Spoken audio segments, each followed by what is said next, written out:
Our resident commentator on the passing scene is award-winning author Harlan Ellison. When we call him award-winning, that's an understatement. Harlan has won more awards for his 62 books, more than 1,700 stories, articles, essays, and columns than any other living fantasist.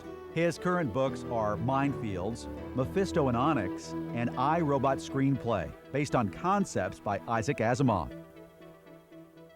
Over the last year and a half, through my various commentaries, I've made some errors. I've thrown some points out to be reposted by you all, and this is the cleanup.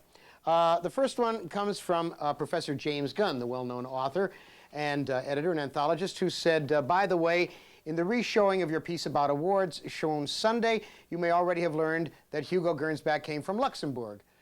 I made an error. I said that it was Switzerland. Jim Gunn, thank you very much. Hugo Gernsback indeed came from Luxembourg. Matt Bodkin asked my opinion on popular writers or artists' work being continued after their death by others. I don't think an awful lot of it. I don't think that we need anybody else writing other Sherlock Holmes stories. Conan Doyle did very well by himself. I don't really think we need other people writing Raymond Chandler imitations.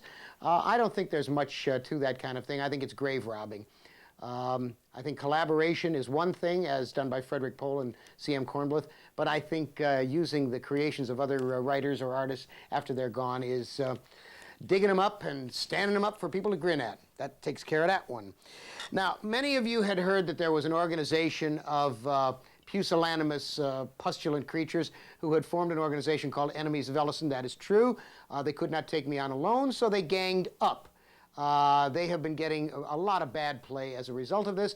And one of the things that has happened is that a group called Friends of Ellison has been formed. And you need not pay any money at all, as opposed to this other group that charges you $19 for scurrilous remarks about me. And all you have to do is send them an anecdote about something decent and kind I've done, and they will send you this wonderful handsome button. That takes care of that. Now, there were a couple of people who were objecting to my working on Babylon 5 because I had said that I wouldn't work on any show in which you heard the sound of spaceships zipping past or the sound of explosions in space, because that was bad science. Well, J. Michael Straczynski, Joe Straczynski, the producer, is a somewhat better scientist than I. He's not a very good one, but he's better than I.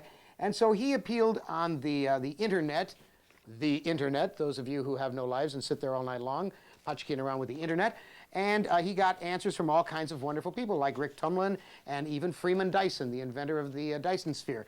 And they say such things as, sound is a term we use to ID a sensory report we gather through our tympanic system relating to a very narrow band of frequencies.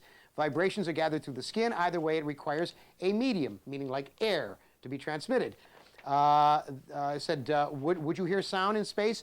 The sound of a ship passing by would be silent at first. As the exhaust of the other ship begins to hit your ship, you would be very unlikely to hear any tones. That is, the hum of the other ship's engine would be lost due to the inability of the sparse gases of its exhaust to propagate sound. And it goes on. You would, however, hear wind.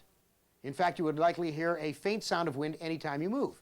This was news to me. I thought space was silent. I thought there was nothing but bad science in these movies.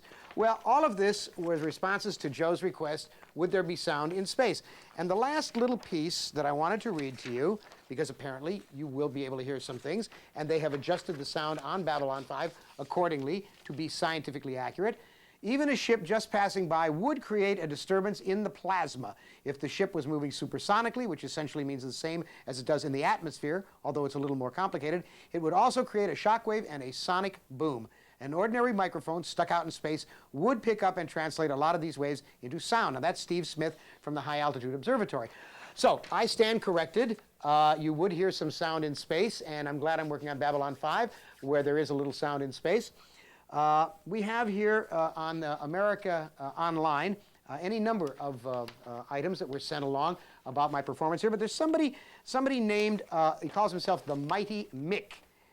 M-I-K, the Mighty Mick. I have no idea who this person is, but he calls me a Luddite because I have pointed out that there are a bunch of jamooks on the cybernet bulletin boards who sit around all night babbling at each other.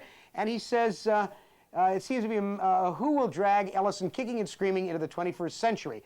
Yo mama will drag me, Mr. Mick. that pretty much takes care of all of the things I had to take care of today. I've tugged my forelock about as much as I could. Send in your questions. I know the answer to everything except two things in the universe, as we all know.